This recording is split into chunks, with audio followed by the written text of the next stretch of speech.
Medida de volúmenes.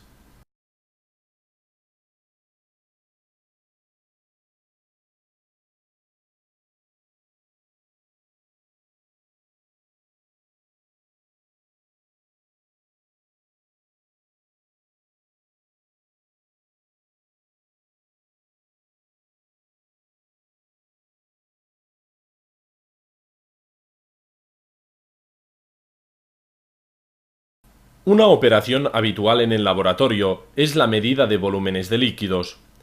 Existen varios instrumentos para medir volúmenes que se clasifican en dos grupos según si sirven para medir volúmenes de manera aproximada, son las probetas, o si sirven para medir volúmenes de manera exacta, son las pipetas y las buretas, calibradas por el volumen que derraman, y los matraces aforados, calibrados por el volumen que contienen. Todos ellos están calibrados a una determinada temperatura, normalmente a 20 grados. Entre las pipetas distinguimos las graduadas y las aforadas.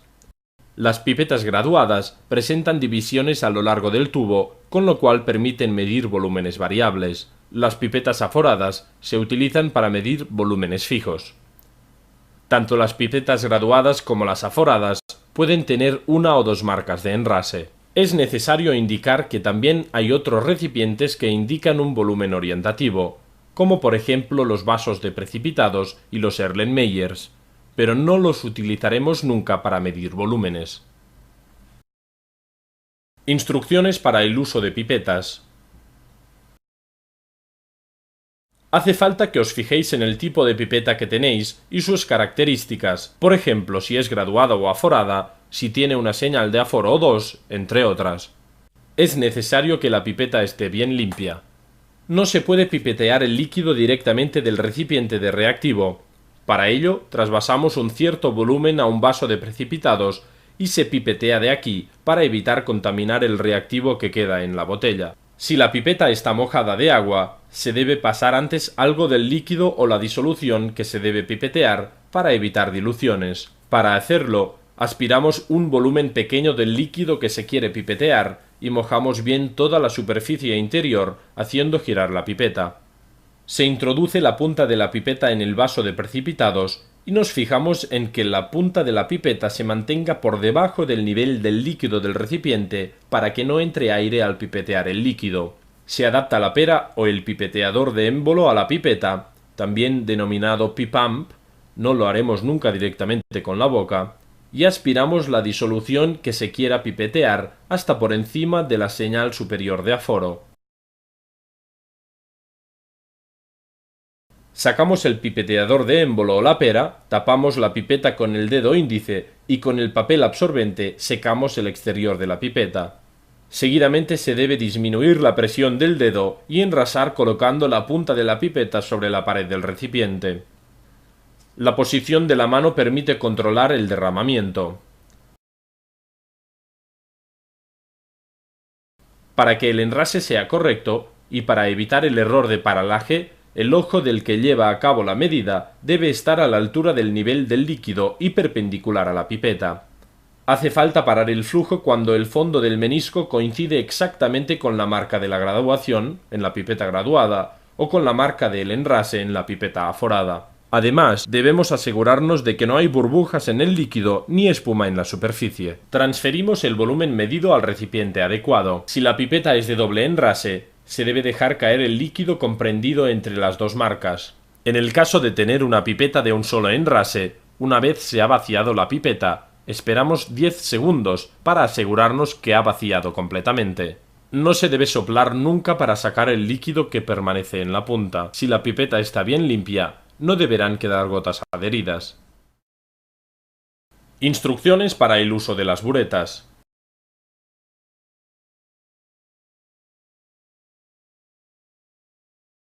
Las buretas son tubos cilíndricos graduados que tienen una llave que permite controlar la adición de líquido.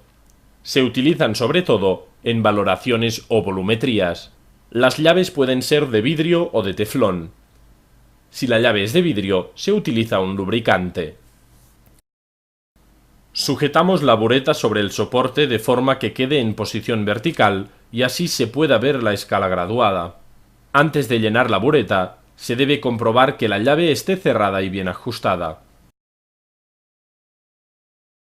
Para evitar diluciones, se debe limpiar la bureta con la disolución que ésta contendrá. Con la ayuda de un vaso de precipitados, se llena aproximadamente con unos cuantos mililitros de disolución y se coloca la bureta en posición horizontal, de forma que la disolución pase por toda la longitud y las paredes queden mojadas. Finalmente, se deja caer el líquido por la punta y los lavados se recogen en otro vaso de precipitados. Esta operación se debe repetir 2 veces más.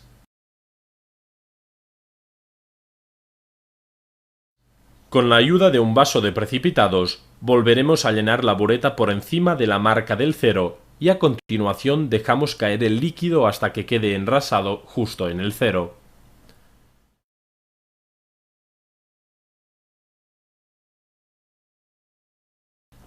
Es necesario comprobar que el pico final de la bureta queda lleno de la disolución. La presencia de burbujas en la punta de la bureta implica vaciarla y volverla a enrasar de nuevo. Para enrasar, el menisco formado por el líquido debe ser tangente a la señal de aforo por la parte inferior. Accionamos la llave que controla la salida del líquido con la mano izquierda. La mano derecha debe quedar libre para manipular y aguantar el recipiente sobre el cual se recoge el líquido que dejamos caer. Instrucciones para el uso de matraces aforados. La principal utilidad de los matraces aforados es preparar disoluciones de concentración exacta. Antes de empezar a utilizarlo, el matraz debe estar bien limpio. Si se trata de un soluto sólido, antes de colocarlo en un matraz aforado, se debe disolver en un vaso de precipitados y esperar a que esté a temperatura ambiente. Para transferir la disolución al matraz, se deben seguir los siguientes pasos. Se toma un embudo de caña larga, que sobrepase la marca de enrase, y con la ayuda de la varilla de vidrio, se dirige el flujo del líquido del vaso hacia el embudo. Se retira la última gota de líquido que ha quedado en el borde del vaso de precipitados con la ayuda de una varilla. Se enjuaga tanto la varilla como el vaso con agua destilada y se transfieren los lavados al matraz aforado. Este proceso de enjuagado se debe repetir al menos 2 veces más. Tras transferir el soluto, se llena el matraz aforado hasta la mitad y se agita el contenido.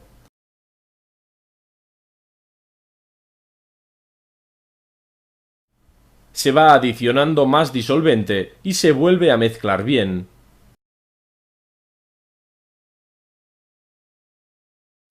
Posteriormente, se incorpora más disolvente casi hasta la señal de aforo y se deja reposar un tiempo de aproximadamente 1 minuto.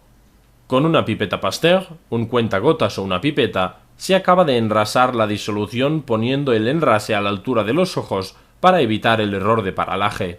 La base del menisco debe quedar tangente a la marca de enrase.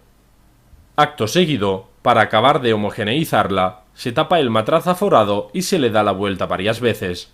Se debe coger el matraz con las 2 manos y no por el cuello. Las disoluciones preparadas no se guardan nunca en un matraz aforado, siempre se deben transferir a una botella adecuada con la ayuda de un embudo. La botella se debe lavar previamente con pequeñas porciones de la disolución que se ha preparado.